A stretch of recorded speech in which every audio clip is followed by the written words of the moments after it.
إن الحمد لله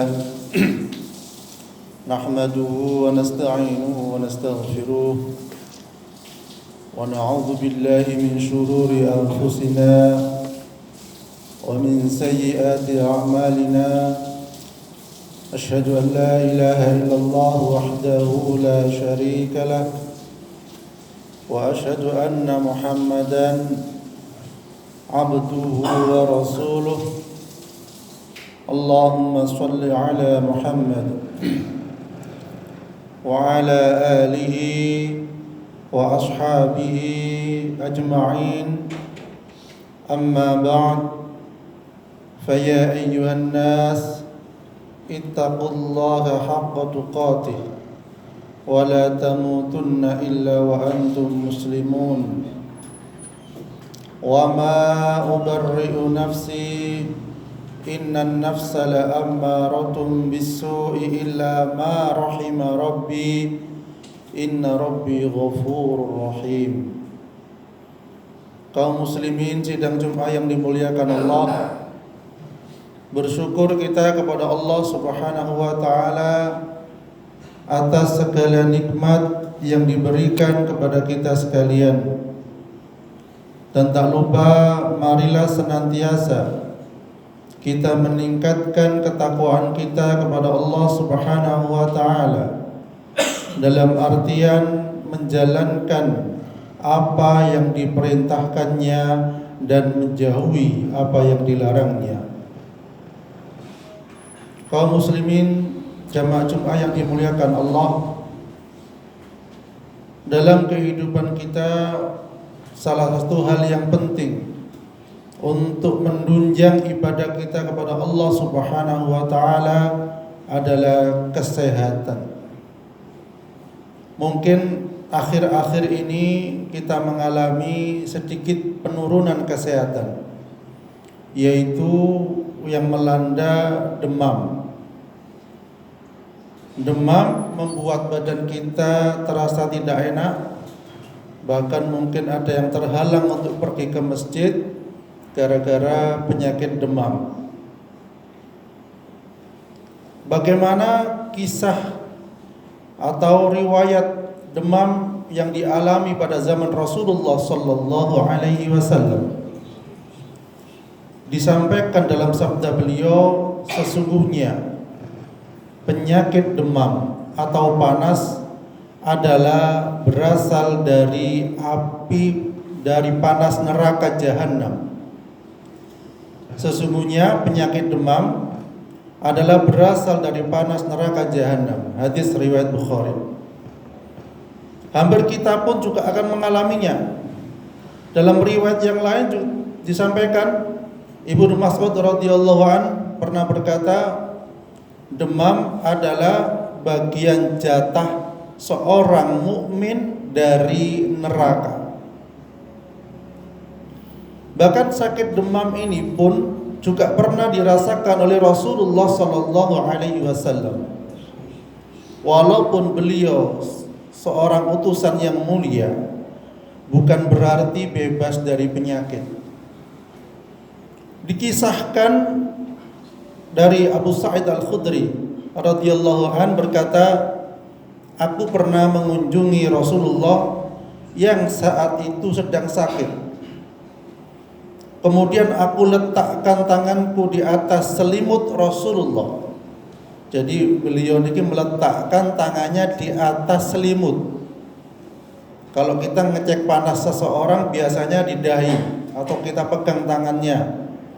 Ini yang dipegang adalah selimutnya.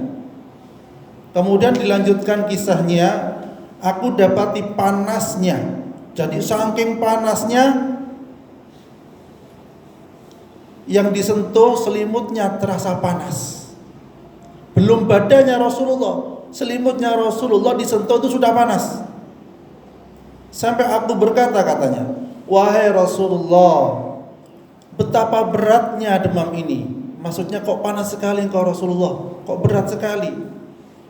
Kemudian Rasulullah sallallahu alaihi wasallam bersabda, sesungguhnya kami para nabi diberi ujian yang sangat berat sehingga pahala kami dilipat gandakan. Kemudian Abu Sa'id bertanya, wahai Rasulullah, siapakah manusia yang paling berat ujiannya? Jawab Rasulullah, para nabi, kemudian orang soleh. Sungguh ada di antara mereka yang diuji dengan kemiskinan. Jadi kemiskinan itu bukan standar buruk bagi seorang mukmin, tapi ini merupakan salah satu ujian. Dan kekayaan itu bukan berarti kemuliaan. Kalau kekayaan itu pasti mulia, bagaimana dengan orang-orang kafir yang kaya-kaya? Jadi standar takwa, standar kemuliaan itu bukan dilihat dari kekayaan dan kemiskinan. Lah buktinya sahabat Rasulullah, para orang-orang soleh seringkali diuji dengan kemiskinan. Inilah gambaran bahwa kadang pandangan seseorang terhadap orang kaya pasti mulia, pasti takwa. Belum tentu. Selama kekayaan itu tidak dibawa untuk menuju Allah Subhanahu wa taala.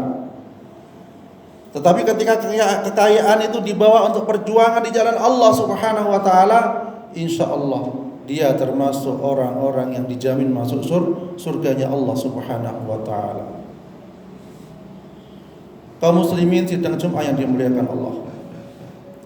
Dilanjutkan dari kisahnya tadi, sungguh ada di antara mereka yang diuji dengan kemiskinan sehingga harta yang dimiliki tinggal baju yang ia gunakan. Sebelumnya kaya, karena miskin karena diusir atau hijrah untuk perjuangan, tinggal baju saja yang dibawa. Ya. Sungguh para nabi dan orang soleh itu lebih bangga dengan ujian yang dideritanya melebihi kegembiraan kalian ketika mendapat rizki. Hadis riwayat Al-Baihaqi. Kaum muslimin sidang Jumat yang dimuliakan Allah.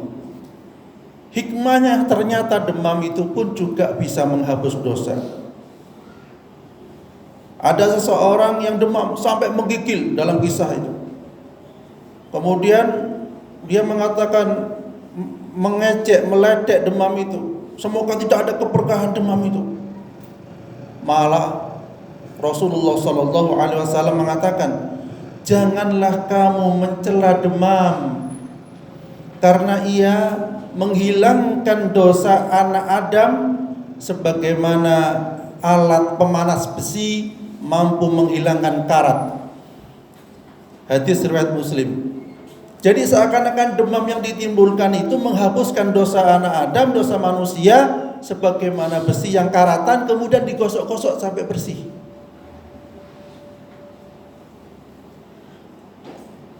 Sampai disampaikan juga dari Ibnu Umar, Rasulullah bersabda, demam yang menimpa dalam sehari dapat menghapuskan dosa selama setahun. Jadi demam yang menimpa dalam sehari dapat menghapuskan dosa selama setahun. Oleh karena itu ketika demam kita dianjurkan banyak zikrullah dan bersyukur kepada Allah Subhanahu wa taala karena mendapatkan tiket dihapuskannya dosa selama setahun. Bahkan disampaikan juga oleh Abi Dunya, mereka para salaf senantiasa berharap agar menderita sakit demam dalam suatu malam sebagai penghapus dosa-dosa yang telah berlalu. Inilah hikmahnya demam. Kemudian ternyata demam pun juga ada manfaat lain. Disampaikan oleh Syekh Abdurrahman bin Yahya dalam kitabnya. Dikatakan demam mempunyai beberapa manfaat bagi tubuh, yaitu demam dapat mengalirkan endapan-endapan. Dalam tubuh kita banyak endapan, entah endapan racun, entah kentalnya darah dalam tubuh kita. Ternyata bisa dilancarkan dengan demam. Kemudian disampaikan mengeluarkan racun-racun tubuh, lalu dikeluarkan dari badan. Yang demikian itu tidak bisa dilakukan dengan obat apapun selain dengan demam itu sendiri. Apalagi setelah demam, kerasa demam, dilakukan bekam, insya Allah juga lebih bagus. Karena endapan-endapan itu juga dikeluarkan lewat darah bekam. Oleh karena itu dengan hikmah demam ini mari kita syukuri sekaligus kita tetap berobat ikhtiar agar disembuhkan oleh Allah Subhanahu wa taala, dan dengan demam ini insya Allah juga akan menghapuskan dosa-dosa kita. Semoga kita sekalian diberkahi dalam setiap ujian, cobaan dan sakit, dan kita dimasukkan surganya Allah Subhanahu wa taala. Barakallahu fil Qur'anil azim wa nafa'ani wa iyyakum bima fihi minal ayati wal dzikril hakim wa taqabbal minni innahu huwal ghafurur rahim.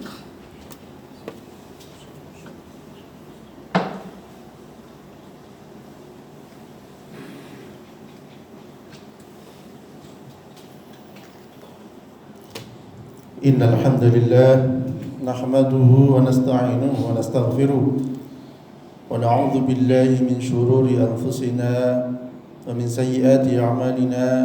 Asyhadu an la ilaha illallah wahdahu la syarika lah wa asyhadu anna Muhammadan 'abduhu wa rasuluh. Allahumma shalli ala Muhammad wa ala alihi wa ashabihi ajma'in. Amma ba'd. وَلَقَدْ خَلَقْنَاكُمْ ثُمَّ صَوَّرْنَاكُمْ ثُمَّ قُلْنَا لِلْمَلَائِكَةِ اسْجُدُوا لِآدَمَ فَسَجَدُوا إِلَّا إِبْلِيسَ لَمْ يَكُنْ مِنَ السَّاجِدِينَ قَالَ مَا مَنَعَكَ أَلَّا تَسْجُدَ إِذْ أَمَرْتُكَ قَالَ أَنَا خَيْرٌ مِّنْهُ خَلَقْتَنِي مِنْ نَارٍ وَخَلَقْتَهُ مِنْ طِينٍ.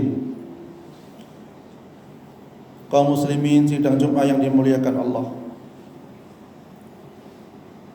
Rasulullah sallallahu alaihi wasallam bersabda bagaimana untuk menanggulangi demam. Beliau boleh dikatakan seorang dokter yang cukup canggih daripada kecanggihan yang ada pada zaman ini.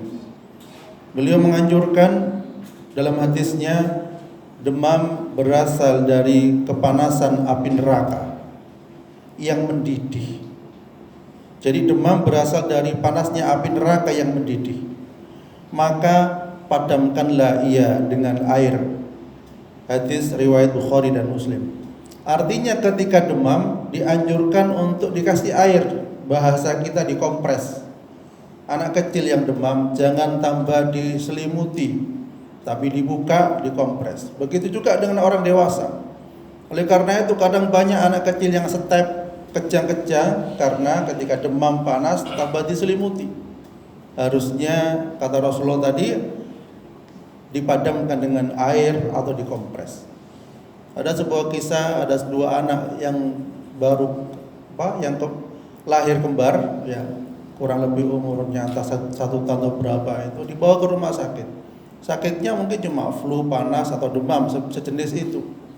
Anak kembar dibawa dirawat di rumah sakit. Kemudian yang terjadi adalah oleh entah itu asistennya atau apa dikasih dosis obat antibiotik padahal usianya masih baru berapa? Baru melahirkan. Yang satunya enggak kuat karena tekanan antibiotik itu dan innalillah qadarullah meninggal. Orang tuanya bingung harus bagaimana. Akhirnya ada seorang ustadz yang juga beliau ahli dalam kedokteran klasik, dia juga meniru Rasulullah SAW. Dibawa pulanglah dia, kemudian dicek perutnya kembung, badannya dingin dan lain sebagainya. Sederhana sebenarnya. Akhirnya kakinya dikasih minyak, kayu putih dan lain sebagainya. Cuma sederhana. Dan dengan izin Allah, Allah berikan kesembuhan. Kemudian ternyata ditanya orang tuanya kenapa anaknya sakit. Salah satunya adalah si anak ini kena kipas angin terus-terusan. Kipas angin yang fokus mungkin. Ya, sehingga dia terkena masuk angin dan perlu dihangatkan. Jadi konsep pengobatan Rasulullah SAW itu adalah panas dingin. Ya, ketika panas didinginkan, ketika dingin ya agak diangeti. Itu konsepnya begitu. Begitu juga ketika perut kita kosong dianjurkan oleh Rasulullah SAW untuk mengisi yang manis. Bayi baru lahir itu sebenarnya sebelum dikasih ASI dikasih kurma atau ditahnik karena perut masih kosong. Ya, begitu juga ketika kita bangun tidur, yang mungkin banyak teori kedokteran ini dan itu kasih air hangat kata Rasulullah, ketika bangun tidur perut kosong minum rendaman kurma, dikasih yang manis. Jadi ini konsep yang dilakukan Rasulullah SAW. Jadi bangun tidur adalah dianjurkan minum yang manis. Yang manis apa? Yang utama rendaman kurma. Oleh karena itu dengan cara sederhana ini mudah-mudahan menunjang kesehatan kita. Mudah-mudahan menunjang lambung kita, dan mudah-mudahan juga menunjang ibadah kita kepada Allah Subhanahu wa taala. Semoga senantiasa kita dijaga oleh Allah dengan kesehatan dan keberkahan dalam hidup. A'udzubillahi minasyaitonirrajim. Bismillahirrahmanirrahim. Alhamdulillahirabbil alamin. Qulillahumma malikal mulki tu'til mulka man tasha wa tanzi'ul mulka mimman tasha wa tu'izzu man tasha wa tudhillu man tasha biyadikal khair. Innaka ala kulli syai'in qadir. Tulijul laila fin nahari wa tulijul nahara fil lail. وتخرج الحي من الميت وتخرج الميت من الحي وترزق من تشاء بغير حساب. اللهم اغفر للمسلمين والمسلمات والمؤمنين والمؤمنات. اللهم انصر إخواننا المجاهدين في فلسطين. اللهم انصر إخواننا المجاهدين في فلسطين. اللهم انصر إخواننا المجاهدين في فلسطين. اللهم إنك تعلم أن هذه القلوب قد استمعت على محبتك والتقت على طاعتك وتوحدت على دعوتك وتعاهدت على نصرة شريعتك. ووثق اللهم رابطتها وأد مدها واهديها سبلها واملأها بنورك الذي لا يخبو واشرح صدورها بفيض الإيمان بك وجميل التوكل عليه وأحيها بمعرفتك وأمتها على الشهادة في سبيلك إنك نعم المولى ونعم النصير. ربنا آتنا في الدنيا حسنة وفي الآخرة حسنة وقنا عذاب النار. وصلى الله على محمد وعلى آله وصحبه وسلم والحمد لله رب العالمين. ذكر الله.